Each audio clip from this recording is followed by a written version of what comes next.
Justisia Progressive Talks episode 4. Nah, nih Del, Justisia Progressive Talks kali ini bahas tentang apa sih? Nah, jadi episode 4 kali ini membahas tentang se-glow apa sih Glow Fest? Apakah se-glowing kulit aku? Oh iya, kulitmu emang sangat glowing dan bersinar. Bener banget nih, satu ruangan nih silau semua nih kayaknya. Makanya saya sampai pakai kacamata gara-gara se-glow Glowing itu ya, kamu. ya, bener banget. Ya, mungkin perkenalkan dulu, namaku Nando dan temanku Adelia, dan kami yang akan menjadi podcaster pada Justivox episode 4 kali ini. Betul sekali. Dan tentunya pada Justivox episode 4 kali ini kita mendatangkan narasumber yang sangat luar biasa dan kece. Bener banget. Boleh nih langsung mas-mas di sini yang udah ganteng-ganteng ya, memperkenalkan diri nih. Oke, mungkin aku dulu ya. Kenalin semuanya, namaku Ahdan Muhammad Zahran Wibisono, biasa dipanggil Ahdan, dari angkatan 2020. Salam kenal semuanya.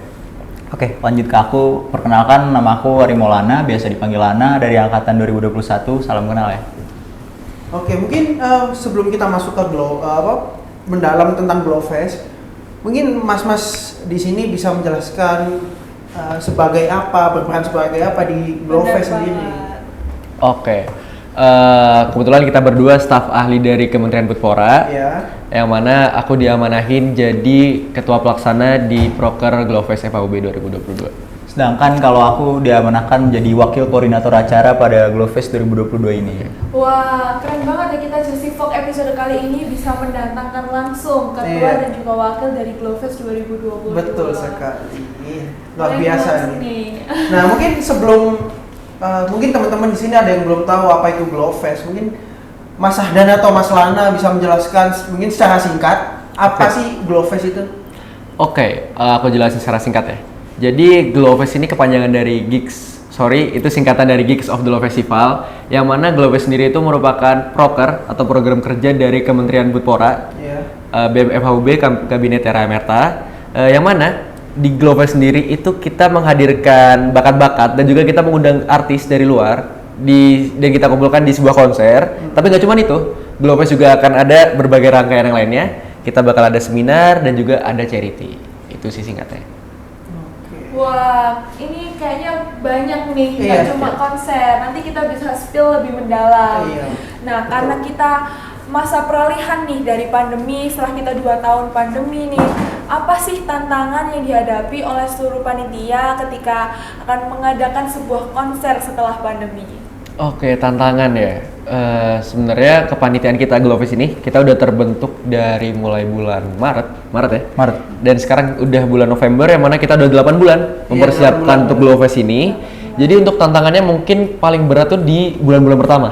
Karena kita angkatan 20 sama 21 ya. Di awal itu kita masih hybrid, ada yang online dan juga ada yang offline.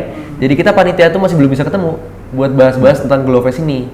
Tapi alhamdulillahnya sekarang kita udah luring semua, yang mana kita bisa ketemu, kita bisa konsepin dengan matang dan jalanin proker kita dengan sebaik-baiknya. Itu sih sebenarnya. Jadi angkatan 2021 ini pertama kali offline ya? Benar. Ya kan? Online. Benar. Bisa dibilang maba tua ya. Karena baru pertama merasakan luring. Berarti tantangan setelah pandemi ini mungkin hanya di komunikasi aja ya. Dan setelah mungkin mulai bulan Maret berarti ada sekitar 8 bulan. Iya, kemudian ini berarti 3 bulan setelah online ya. Benar. Iya, 3 bulan. Nah, mungkin untuk selanjutnya mungkin kalau otomatis tahun lalu juga ada Glow Fest. Ya, tahun lalu juga gitu. Nah, apa yang membedakan Glow Fest tahun ini dan tahun lalu dan mungkin tahun-tahun sebelumnya juga ya? Dan bukan hanya dari segi online dan offline, mungkin dari persiapan panitia, mulai promosi segala macam, yang membedakan itu apa Glow Fest tahun ini dan tahun-tahun sebelumnya. Oke, aku mau jawab. Jadi Glow Fest itu pertama kali tuh diadakan tahun 2019. Yang dimana pada tahun itu belum adanya COVID, jadi kita masih dengan leluasa untuk bikin konser lah. Dan saat itu kita ngundang gestarnya itu Tulus dan Nadina Miza. Pada saat itu aku juga belum jadi mahasiswa FAUB kan. Terus lanjut ke 2020 di mana ketika pandemi ada. Jadi dengan berat hati itu Glow Fest tahun 2020 hitungannya di cancel lah. Lanjut ke 2021 udah masa penyesuaian pandemi, kita menyediakan kayak konser virtual gitu, Glowfest from home lah ibaratnya. Nah, alhamdulillah di 2021 kita udah pelan-pelan berangsur dari pandemi, jadi kita bakal ngadain Glowfest 2022 ini secara offline ya Mas ya? Offline. Bener banget. Jadi biar apa ya, gairah-gairah nonton pensi yang kayak dulu lagi tuh, yang serunya nonton musik tuh kita pengen bikin kayak gitu lagi. Oke, mungkin kita bangun semangat lagi. Iya, jadi membangun choir yang lebih wah gitu lah dari konser yang sebelum-sebelumnya dilaksanakan secara online gitu ya. Nah, ngomong-ngomong soal sama yang sebelum-sebelumnya nih, Glowfest sebelum-sebelumnya, soal guest star nih. Kenapa memilih Changcuter nih, Racun? Kenapa nggak Tulus, Dewa, benar Dewa 19. Kenapa memilih guest star dan ada siapa aja sih guest star yang akan tampil di Glowfest? Mungkin bisa dijelaskan dulu dan alasan kenapa memilih. Benar, biar semua folk di rumah ini nggak kepo nih. Oke, jadi Glowfest 2022 ini ada 4 guest star. Yang pertama ada Juicy Luicy, tahu kan? Tahu. Kedua ada The Changcuters tadi, terus ada Last Child sama Diskoria. Terus kenapa kita milih keempat guest star ini itu juga benar-benar pakai pertimbangan semuanya. Kita pertimbangin kenapa kita nggak ngambil yang ini dan ini, kita benar-benar pertimbangin semuanya. Tapi kalau bisa aku bilang keempat guest star ini tuh udah kayak paket lengkap ya Mas ya. Paket lengkap. Jadi kalau ada yang mau nyari yang galau-galau bisa ke Diskoria, terus kalau mau nyari yang jingkrak-jingkrak seru-seru itu bisa ke Changcuters, Last Child juga, dan terakhir Diskoria. Jadi ibaratnya Glowfest ini paket lengkap. Mau nyari apa ada di dalamnya lah gitu. Dan ini kebetulan dilaksanakannya di hari Minggu ya. Di hari Minggu ya, betul. Ketika kita hari Senin kembali berkuliah nih, harapannya euforia dari Glowfest masih terbawa. Betul. Jadi kita Senin pagi nggak masih semangat ya. Masih semangat, masih bawaannya tuh pengen lari terus gitu. Realitinya bener di hari Senin itu baru realitinya. Jangan lupa hari Senin. Jangan lupa hari Senin. Tetap masuk ya. Offline. Nih, ngomong-ngomong soal rangkaian, tadi juga sempat di-spill ya, ada charity, kemudian mungkin bisa dijelaskan rangkaian-rangkaian dari Glowfest sendiri sebelum pada akhirnya gong di tanggal 26. Oke. Glowfest itu terdiri dari 3 rangkaian besar. Yang pertama itu ada seminar, ada charity dan konser. Nah, terus kenapa kita bikin pensi tuh nggak sekedar pensi aja, karena ya kita kan berada di bawah naungan satu organisasi yaitu BEM, jadi kita juga punya andil sebagai mahasiswa berperan untuk punya output juga ke masyarakat, kita bisa ngasih apa sih gitu kan. Makanya kita adain tuh 3 rangkaian. Yang pertama seminar, kemarin kita udah terlaksana alhamdulillah. Seminar itu tentang pencegahan penyalahgunaan narkoba di era Gen Z. Dan yang besok nih charity insya Allah akan dilaksanakan pada hari Minggu di CFD Ijen, di mana kita akan ibaratnya galang dana lah untuk orang-orang yang membutuhkan. Oke, berarti isi waktu charity itu selain galang dana itu ngapainnya di sana? Apa cuman galang dana aja? Apa sekalian promosi segala macam? Kan juga nggak tahu. Boleh ini Mas, kau yang CFD? Oke, jadi mungkin teman-teman juga udah pernah lihat ya. Kita ke CFD ini nggak cuma yang pertama kali. Ini bakal jadi yang kedua kalinya. Yang mana di CFD nanti kita akan long march juga. Kita akan jalan sambil bawain lagu-lagunya gestar yang kita punya. Kita bakal seru-seruan bareng di CFD. Dan juga di situ kita bakal open booth untuk tiket. Penjualan tiket offline-nya. Untuk tiket sendiri kan kita ada 2 platform nih. Yang pertama ada online, ada offline. Nah di CFD nanti tentunya bakal ada tiket promo lah istilahnya. Ternyata Glowfest ini memberikan manfaat yang luar biasa ya. Jadi ada seminar terkait pencegahan penyalahgunaan narkoba, kemudian ada charity yang pastinya bermanfaat buat masyarakat luas. Jadi sehingga Glowfest ini tidak hanya konser belaka, jadi juga punya output terhadap masyarakat. Karena ya sebaik-baiknya ilmu adalah ilmu yang diaplikasikan dan diabdikan gitu kan. Ya, salah satunya lewat Glowfest. Jadi mungkin buat teman-teman folk di rumah yang waktu hari Minggu di CFD mau charity bisa banget nih ke booth dari Glowfest. Langsung tanya-tanya aja. Ke Bapak. Dan kalau nggak salah itu aku tahu pada bulan November itu banyak konser. Jadi mungkin nggak hanya Fakultas Hukum aja, fakultas sebelah ini kan juga mengadakan konser juga. Padahal setauku bahkan 2 hari setelah Glowfest sama sebelumnya gitu. Bahkan fakultas sebelah juga mengadakan konser kan. Iya nih, banyak banget nih kayaknya. Iya. Nah mungkin aku mau nanya kenapa harus Glowfest gitu, masyarakat harus menonton Glowfest gitu. ada apa sih dengan Glowfest? Oke, kenapa harus nonton Glowfest nih? Iya. Yang tadi udah dijelasin juga sama Lana, kita tuh Glowfest gak muluk-muluk cuman tentang konser aja. Iya. Kita Glowfest tuh ada berbagai rangkaian. Ada yang charity, juga ada seminar. Yang mana kita tuh ngambil isu sosial nih tentang penyalahgunaan narkoba. Jadi kita tuh juga mau ngasih informasi ke orang-orang. Ayo nonton Glowfest nih, nggak cuma konser doang. Ada juga hal-hal yang dipertimbangkan. Kewajiban kita sebagai mahasiswa juga untuk memperhatikan isu-isu sosial. Itu yang pertama. Yang kedua, bener kata Lana, untuk penentuan guest star tuh kita bener-bener selektif banget. Iya. Kenapa tadi kan ditanya kenapa Cangcuter? Tahu sendiri Cangcuter kalau konser kayak gimana? Gila, heboh banget mereka. Jadi sasaran kita cowok-cowok sama cewek juga sih. Tapi aku ngerasa kayak gila bakal pecah banget lah di Cangcuter. Terus aku ngelihat pasarnya Juicy Luiz itu di cewek-cewek. Yang mana kan lagunya mellow, slow, galau banget tuh Juicy, bener. Terus kita ada Lastal juga. Dua-duanya masuk lah ya. Gila sih Lastal tuh udah lagu-lagunya pasti memorable banget. Biggest. Bener banget. Terus kita bakal ditutup sama Dysphoria. Gila sih. Bener elemen baru ya Mas ya. Bener. Apa alasan apa lagi buat gak nonton Glowfest sih? Paket banget. Sayang banget kalau nggak nonton. Itu sih dari Bisa guys. berdansa bareng-bareng. Iya. Jadi semakin nggak sabar. Iya benar sekali. Padahal Dysphoria juga apa lagunya tuh 90s banget kayak klasik gitu kan. Iya. Betul, Udah betul. beli tiketnya belum? Ya, abis ini saya.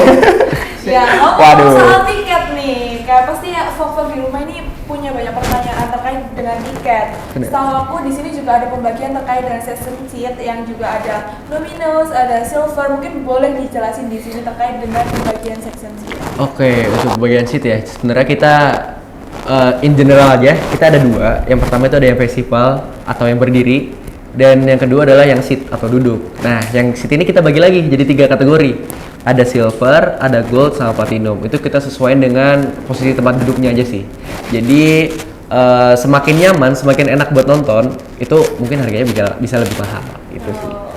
Oke, berarti perbedaannya hanya di kenyamanan ya. Ya. Benar. Tapi kalau aku sih, kamu pilih yang mana Dan? Kalau aku kayaknya memilih yang duduk ya. Nah, berarti Kalau aku beda sama kamu. Aku mau berdiri aja. Mau berdiri, Soalnya kenapa tuh? vibe konser tuh ya berdiri. Iya. Harus berdiri ya. Iya. Kalau aku karena aku remaja jompo, jadi aku maunya yang duduk-duduk aja. Tapi nggak enaknya berdiri tuh sepatu diinjek-injek, kotor semua. Iya sih, makanya mending kita duduk aja. Tapi bukan berarti beda venue, bukan berarti nggak nyaman Oh, ya. iya. Ini nggak nyaman. Kita kasih kebebasan lah penonton tipe yang mana nih, tinggal dipilih aja. Yang cocok buat kalian silakan, ada banyak sekali section seatnya. Sudut pandang aja. Jangan lupa untuk membelinya. Nah, untuk membelinya sendiri nih bisa diakses di mana saja untuk masyarakat luas dan juga untuk anak-anak FL sendiri. Jadi Glowfest 2022 ini penjualan tiketnya kita secara offline dan online. Untuk yang online-nya kita tersedia di website yespis.com. Sedangkan untuk offline kita udah mulai buka booth secara offline tuh ada di depan gedung B Fakultas Hukum UB. Terus juga ada di beberapa tempat kopi yang ada di Malang. Oke, berarti sebenarnya kalau masalah penjualan tiket ini sebenarnya Glowfest ini sangat fleksibel ya. Sangat. Jadi menyediakan online, offline. Jadi tinggal teman-teman milih nih mau offline atau online. Nah, mungkin aku mau nanya tentang yang dari platform online itu bisa diakses melalui apa? Mungkin buat cari informasinya ya. Iya, dan juga informasinya penjualan juga. tiket. Oke. Media sosial atau apa? Dari Glowfest Oke. sendiri. Jadi kalau media sosialnya Glowfest itu ada 2, yaitu Instagram sama TikTok. Jadi apa ya, mulai semenjak tahun 2022 ini kayak platform TikTok tuh mulai banyak digunakan untuk mahasiswa kan. Jadi Iya, kita sedang memasifkan lah TikTok itu. Jadi untuk para penonton yang pengen nonton Glowfest, pengen nyari infonya dan promosi dan segala macam, itu bisa pantengin di sosial media kita, yaitu yang pertama di Instagram sama TikTok. Dua-duanya username itu glowfest.fhub. Glowfest.fhub. Ini juga yang konten TikToknya sempat FYP ya. Oh iya tuh, bisa dijelaskan mungkin. Ya, talent-talentnya cantik dan juga ada konten apaan tuh. Dan Iya. itu konten Glowfest bukan? Jadi alhamdulillah banget itu ya, karena tadi concern kita platform TikTok ini sekarang udah mulai digemari masyarakat muda kan kalau yang ini. Jadinya waktu itu kita bikin subdivisi yang benar-benar nanganin perkara TikTok ini. Jadi kita bikin dan alhamdulillah beberapa konten kita ada yang FVP kayak apaan tuh sama yang tebak lirik lagu ya Mas ya. Bener. Itu wow, apa ya? Alhamdulillah viewersnya jutaan sih. Wow, ini Biasa. kayaknya insight-nya Iya. dia ngalahin ide kamu nih. Iya, saya kalah jauh nih saya. Jauh ternyata. Ngomong-ngomong soal venue nih, kan setahu aku venue-nya di UMM Dome. Kenapa nih milih UMM Dome? Kenapa nggak pakai UB? Kan kita anak UB ya. Itu dia. Oke. Itu dia. Ini pertanyaannya sering banget ditanyain, bahkan ke mahasiswaku juga tanya kenapa nggak di UB. Alasannya simple sebenarnya, karena teman-teman tahu sendiri nih, gedung di UB sendiri kan kapasitasnya nggak sebanyak itu. Sedangkan kita konser besar dengan mengundang 4 gestar nih, yang mana butuh dana yang lebih banyak. Makanya kita mencari venue yang bisa menampung kapasitas orang lebih besar. Kayak gitu sih sebenarnya. Ya semoga UB nih bisa buat tempat atau gedung yang bisa dipakai buat konser-konser, kan enak nih. Amin. Amin. Semoga. Zamannya berat banget ya. Ditunggu ya bersama-sama ya. Ya amin. Jadi semoga kedepannya kita punya venue sendiri, Amin. mengadahi konser-konser seperti Betul. ini. Benar banget. Dan kalau ngomong-ngomong soal venue yang isinya banyak, juga harapannya pastinya ingin semakin banyak, euforianya juga Semakin semakin meriah. terasa, Benar banget. semakin meriah, semakin pecah. Iya. Di Dome UMM itu kapasitas maksimal berapa orang? Kalau untuk konser ya, ini juga udah dipotong Panggung. prokes dan panggung juga, itu kurang lebih 5 ribuan. 5 ribuan. 5 ribuan. Wah, juga ya. Banyak Benar. ya. Jadi kita bisa seru-seruan bareng nih, Iya. dansa, Saya jadi nggak sabar pembalap, menunggu iya. ini. Yang penting apa? Jangan lupa beli tiket ya. Oh iya. Mungkin habis dari sini kita bisa ke gedung B ya. Oh iya, Langsung. langsung. Langsung kita habis dari sini pulang langsung ke gedung B. Iya, katanya aku mau dibeliin Adele. Oh, Dibeliin, bentar, aku mau tanyain dulu nih, ngomong soal mau beli, apa ada promo untuk vlog-vlog yang mau beli? iya. Ih. Saya juga memerlukan promo soalnya. Oke, karena semua mahasiswa jadi mesti kantong mahasiswa ya. Tenang Iya. aja, Glowfest tuh promonya banyak. Bisa kalian pantengin di sosmed. Di situ tuh sangat jelas kita ngadain promosi ya, Mas. Bener. Boleh di-spill gak tuh, Mas? Spill Boleh aja. lah ya. Jadi promosi itu kita bikin paket bundle buat yang kopel-kopel tuh. Nah, itu ada paket kopel. Terus tapi kalau yang kayak teman-teman gitu yang mau 5 orang gitu juga ada kita. Istilah kita bikin paket bundle gitu lah untuk pasangan sama teman-teman gitu. Oh, berarti semakin banyak yang diajak, promonya semakin besar. Betul. Jadi mungkin kita bisa nih ajak satu kelas, Iya, satu jatuh. kampung, Betul sekali. satu kelurahan ya boleh, biar Boleh makin banget. full Iya, tiketnya. boleh ajak doinya juga kan. Iya, Oh, iya. boleh couple. Tapi ada doinya? Nah, Nggak ada. oke, pertanyaan selanjutnya. Ngomong-ngomong pertanyaan selanjutnya. Iya, mungkin aku mau nanya ini. Kan pembentukan panitia ini kan mulai bulan Maret. At Iya. least itu sudah 8 bulan. Bener. Betul. Nah, mungkin kegiatan apa sih